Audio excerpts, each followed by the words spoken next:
trying all night to catch your eyes.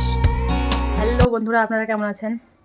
এখন শীতকাল চলে এসেছে, বুঝতেই পাচ্ছেন। এখন পিঠে সবার ফেভারিট শীতকালে।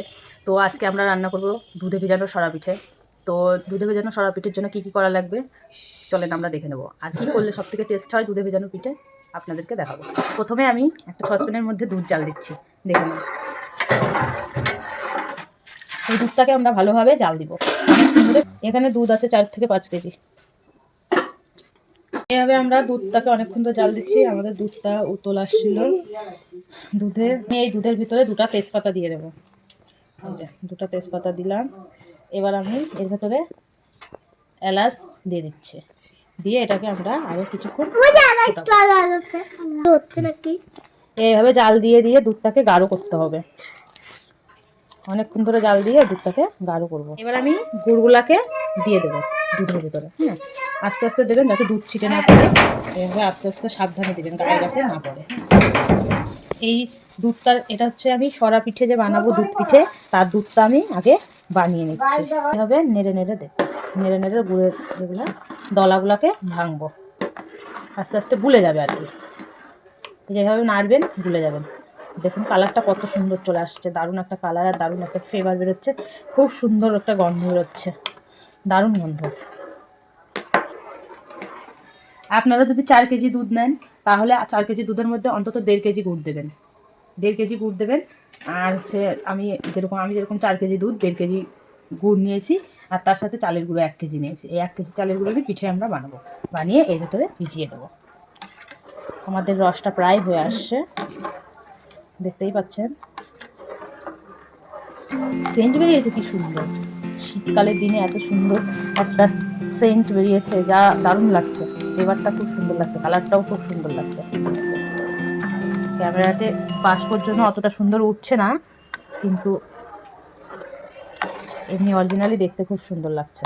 অনেক সময় দেখা যাচ্ছে গুড় দিলে পরে দুধ কেটে যায়, তো আপনারা সেই জন্য আগে কিছুটা দুধ তুলে, এই যে আমি যেরকম গাবলার ভিতরে দেখে নিলাম যে দুধটা কাটে নাকি, এই গুড় দিয়ে আমরা দেখে নিলাম। তো আমাদের দুধটা কাটছিল না, তাই জন্য আমি সম্পূর্ণ গুড়টা দুধের ভিতরে দিয়ে দিলাম। আপনারা এইভাবেই দেখে নেবেন, নইলে সম্পূর্ণ দুধটা নষ্ট হয়ে যাবে, দুধের সাথে গুড়টাও নষ্ট হয়ে যাবে। আমাদের রস জাল দেওয়া হয়ে গেছে, এই যে আমরা এবার নামিয়ে নিচ্ছি এটাকে। এবার আমরা গরম জল বসিয়ে দিয়েছি চালের গুঁড়োটাকে বোল বানাবো। আমরা এর ভিতরে 1 চামচ লবণ দিয়ে দিলাম।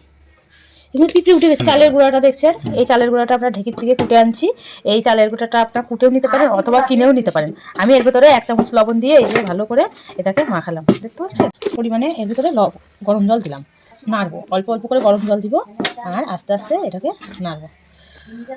এই যে দেখতে পাচ্ছ আমি অল্প অল্প করে জল দিচ্ছি আর নেড়ে দিচ্ছি।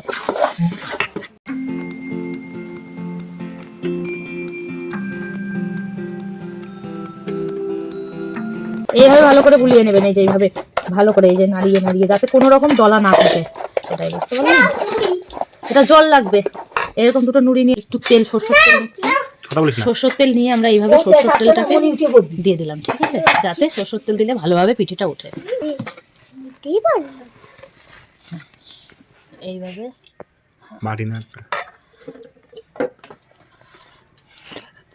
এইভাবে চাপা দেবেন ভালো করে, যেভাবে মিশবে সেভাবে মেশাতে হবে এটাকে। না আমাদের এটা একটু ফাঁকা আছে, অতটা ছাঁচটা ঠিক নাই, তাই আমরা এইভাবে গুঁজে দিতে হবে আমাদের, বুঝতে পারলেন। এটাকে ঠেসে ধরে এইভাবে গুঁজে দিতে হবে, যাতে কোনো রকম হাওয়া ঢুকে না জন্য ভেতরে, যেন ভাবটা না বেরোয়। এই জন্য আমরা ভালো করে এটাকে গুঁজে দেবো, ঠিক আছে।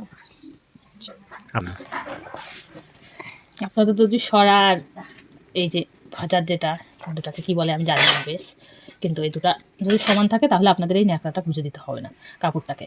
আর যদি কাপড়টা ফাঁকা থাকে, যদি হাওয়া বেরোবে মনে হয়, তাহলে এটা অবশ্যই এইভাবে আস্তে আস্তে মিঠা জালে পিঠা নামেই আছে, মিঠা জালে পিঠা করতে হয়। তো মিঠা মিঠা জাল দিয়ে আপনারা ধাও ধাও করে জাল দিবেন না, আস্তে আস্তে জাল দিয়ে এইভাবে পিঠা করতে হবে। এবার আমি এই পিঠাটাকে তোলার সময় হয়ে গেছে। একটা পিঠা বেশি সময় লাগবে না, 1 মিনিট লাগবে, 1 মিনিট বাদে বাদে তোলা যাবে। তুলুন, এই পিঠাটা আমরা তুলবো। আমাদের এখনো 1 মিনিট হয়নি, ওই জন্য একটু দেরি করছি। এবার এইভাবে পিঠাটা তুলতে হবে। এইটা দিয়েছি, বলেই দিয়েছি বাষ্পর জন্য। এই যে এভাবে তুলে নেবেন। দেখতেই পাচ্ছেন এইভাবে খুন্তি দিয়ে আস্তে আস্তে করে পিঠাগুলোকে তৈরি হবে। খুব সুন্দর হয়েছে পিঠা, বাষ্প বেরোচ্ছে না। এইভাবে একটুখানি তেল দিয়ে নুড়ি দিয়ে এরকম করে প্রত্যেকটা পিঠা দেওয়ার সময় এক একটা দেওয়ার সময় এ করে দেবেন। আমি আবার আর একটা দিয়ে দিই পিঠা। এই যে এইভাবে আমি 1 চামচ 1 হাতা আর হাফ হাতা করে দিচ্ছি। এইভাবে আপনারা আপনাদের পরিমাণ মতো পিঠার সাইজ করবেন যে মাপে, সেই মাপ হিসাবে আপনারা একটা একটা করে দেবেন। এই যে আমি এইভাবে ঢেকে দেবো। এই ঢাকনাটা দেওয়ার সময় দেখবেন যে ঢাকনাটা যাতে না নড়ে, ঠিক আছে? আমার ঢাকনাটা এমনিতেও একটু ঢুকুর আছে, যাতে কোনো রকম বাষ্প না বের হয়, সেই জন্য আমি এগুলোকে বারবার করে দিচ্ছি বুঝে। প্রত্যেকটা পিঠের সময় দিতে হবে। এই পিঠেগুলো বানাতে একটু সময় লাগে, কিন্তু এই পিঠেগুলো খেতে খুবই টেস্টি হয়, খুবই সুন্দর হয়। এইভাবে মাটির জিনিসে করে পিঠে তৈরি করা মা ঠাকুমারা আগে করতো, আমি তো ওরকমভাবে শিখিনি, আমি মা ঠাকুমার কাছ থেকে দেখে দেখেই শিখেছি। এটা মা ঠাকুমাদের কাছ থেকে শেখা জিনিস। এইভাবে মা ঠাকুমারা দেখতাম, বুঝে দিত, বলতো যে বাষ্পটা যাতে না বেরোয়, ঠিক আছে? এইভাবে বুঝে দেবেন।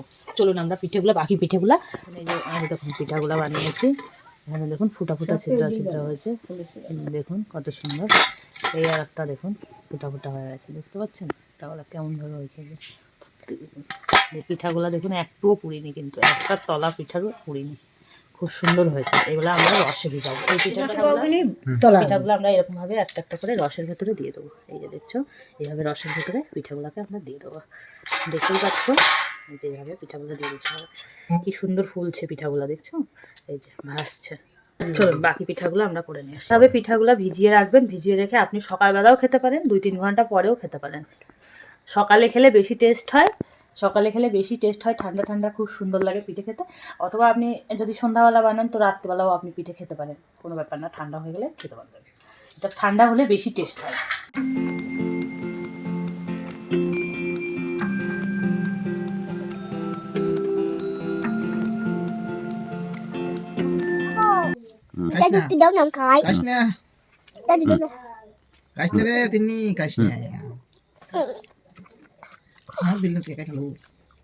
এই সুন্দর টেস্ট পিঠি, বিজানে পিঠি। আমাদের ভিডিওটা কেমন লাগলো আপনারা কমেন্ট করে বলবেন। আর আমাদের ভিডিওটা যদি ভালো লেগে থাকে অবশ্যই আমাদের ভিডিওটা একটা লাইক দিয়ে দেবেন। আর আপনার বন্ধুদেরকে জানানোর জন্য আমার ভিডিওটা শেয়ার করে দেবেন।